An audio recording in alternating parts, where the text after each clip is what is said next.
Hello students, welcome to Europe Education. I am Jitendra Tyagi. So as all of you know, every student from engineering background or science background, everyone want to work with Government of India. Actually, it is a dream of all of us to work with Government of India, especially as scientists. Okay, so the best opportunity which is provided by BARC for students who want to become scientists in India. Okay, so now the recruitment process which is done regularly each year by BARC. So they have announced again the recruitment process.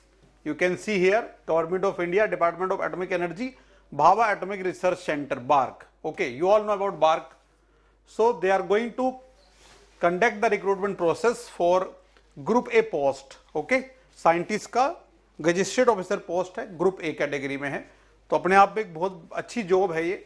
ठीक है, and we all want to work in this organisation. So here is the opportunity and we will discuss what are the key points. Okay, so this PDF you can find on the website of BARC also in the recruitment process. Okay, so I will show you some of the highlights, right? This is a big PDF, so you need to go through this PDF if you want to apply. Okay, you have to read all the lines and carefully you have to fill the form. 30th of January is the last day to fill the form. Okay, so I will tell you some of the highlights of this. Okay, so training schemes and employment description. So you know, in BARC there are two categories actually. One is OCES and another is DGFS. Okay, simple है OCES और DGFS. So क्या difference है? What is the difference? OCES में both give you employment, permanent employment. Okay, दोनों में government job आपकी लग रही है सेम ऑर्गेनाइजेशन में. बस थोड़ा सा डिफरेंस है दोनों में कि अगर आप एमटेक करना चाहते हैं, ठीक है, अगर आप एमटेक करना चाहते हैं और ये चाहते हैं कि आपकी जॉब भी सेफ रहे बार्क के साथ, सो ये अपॉर्चुनिटी आपको मिलती है डीजीएफएस से. ओके, डीजीएफएस में क्या होता है कि आपने बार्क का रिक्रूटमेंट प्रोसेस क्लियर किया. Okay, you have gone through that process और आपका सिलेक्शन होता है.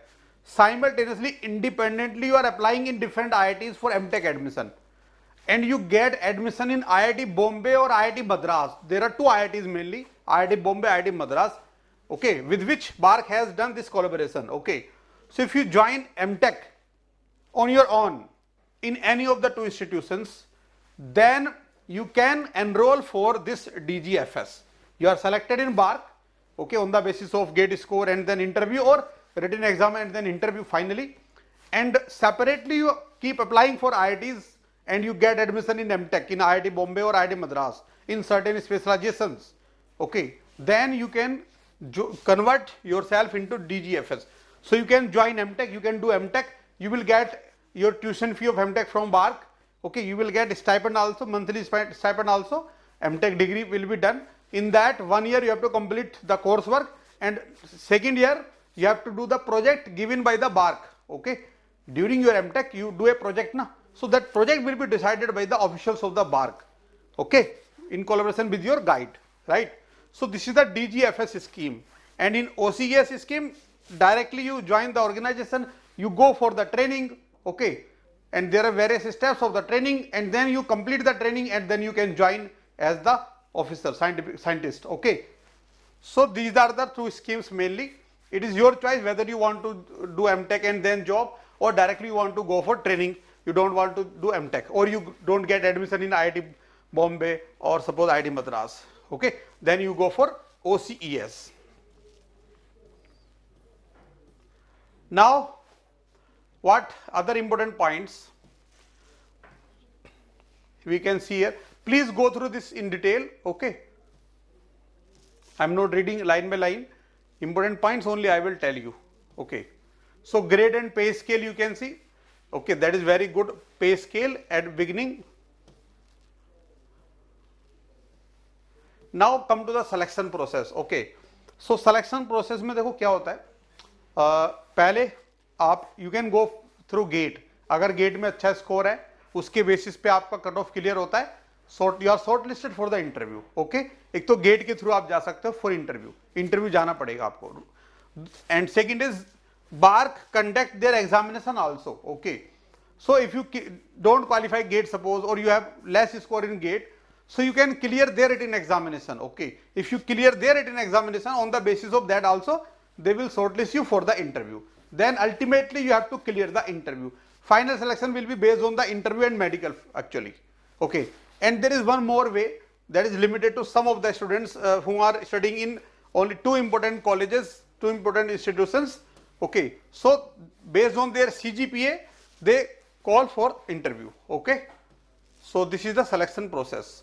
Now GATE, you know, this one is on the basis of CGPA score of CBS and NISER. Okay, so what is this CBS? Department of Atomic Energy Center for Excellence in Basic Sciences.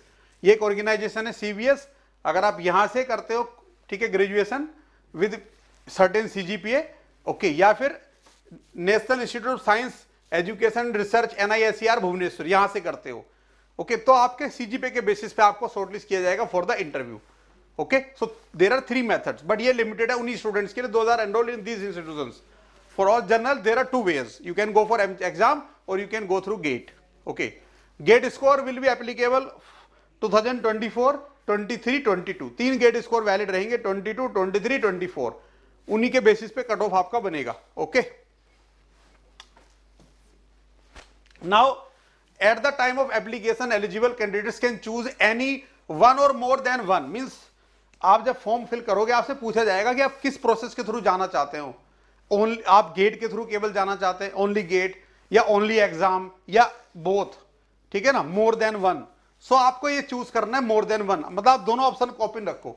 अगर gate में अच्छा करते हो तो ठीक है, otherwise आप exam का ऑप्शन भी ओपन रखना है, तो दोनों वाला चूज करना है आपको, जिसमें दोनों अपॉर्चुनिटी आपको मिलेंगी. Okay, this is important point. Now interviews के बारे में मैं बात नहीं कर रहा हूं ज्यादा. एलिजिबिलिटी क्राइटेरिया क्या है? 60% मार्क्स चाहिए मेनली, ठीक है, आपके बीटेक में. और यहाँ पे मार्क्स जो चलता है वो एग्रीगेट ऑफ ऑल सेमेस्टर नहीं चलता, जो डिक्लेयर्ड होता है योर यूनिवर्सिटी के द्वारा, ठीक है, declared by the your institution, वही ये कंसीडर करते हैं. ठीक है, एग्रीगेट को नहीं देखते. आपकी डिग्री पे जो मेंशन्ड है that is here accepted. Okay,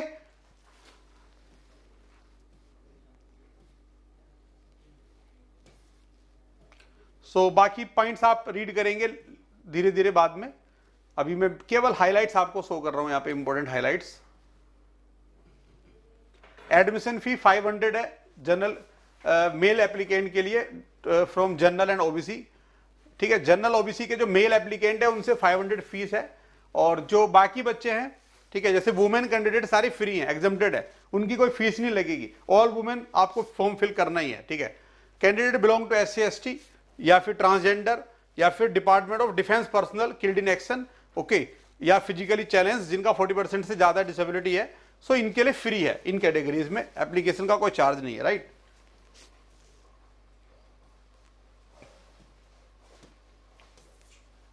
now how to apply. So इनकी वेबसाइट पे जाके आपको click here for new registration, ठीक है, इस पे क्लिक करना है और जो भी डिटेल्स आपसे मांगी जाएंगी उनको प्रॉपर तरीके से फॉर्मेट में सारे डॉक्यूमेंट फिल करना है. ओके, अपलोड करने हैं डॉक्यूमेंट. वेबसाइट आप नोट कर सकते हैं www.barkocsexam.in. ओके,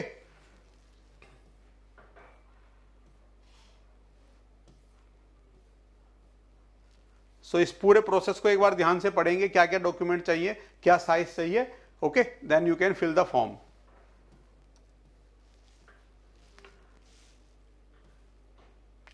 उसके बाद आता है, देखो ब्रांच के हिसाब से इन्होंने ये दिया हुआ है टेबल, आप बाद में इसको रीड कर सकते हो कि qualifying degree for OCS screening discipline, मतलब OCS या DGFS में कौन सी डिसिप्लिन है, क्या एलिजिबिलिटी क्वालिफाइंग डिग्री, कौन कौन सी डिग्री एलिजिबल है, और गेट पेपर कौन सा है. ठीक है ना, और ट्रेनिंग स्कीम का नाम क्या रहेगा. तो जैसे मैकेनिकल में है तो BTech BSc इंजीनियरिंग या 5 ईयर इंटीग्रेटेड MTech इन मैकेनिकल इंजीनियरिंग, और गेट पेपर आपका मैकेनिकल में होना चाहिए. राइट, केमिकल के लिए केमिकल में है गेट पेपर, और मेटलर्जिकल इंजीनियरिंग के लिए भी यहाँ पे अपॉर्चुनिटी है.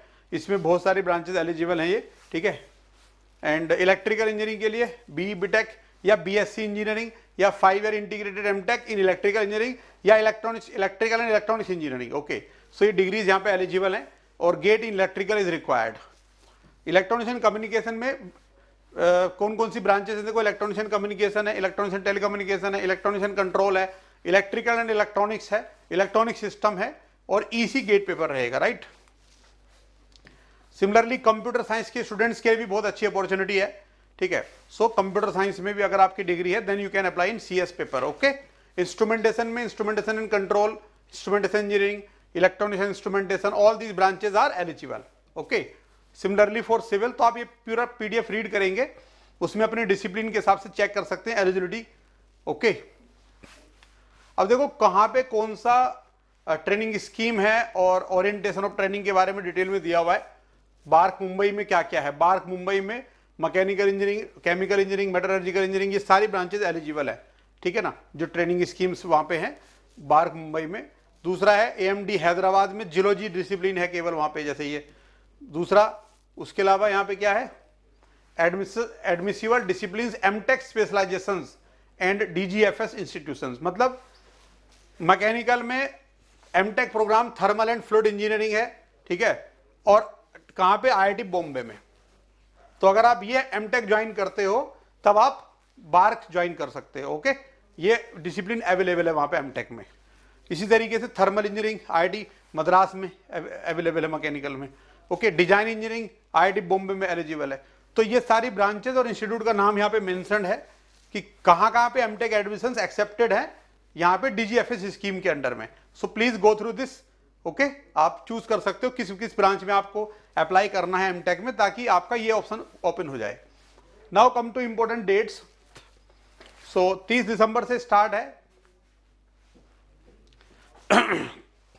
लास्ट डेट है 30 जनवरी, 30 जनवरी लास्ट डेट है अप्लाई करने की। सो उसके पहले प्लीज इसको फिल कर लीजिए, ओके।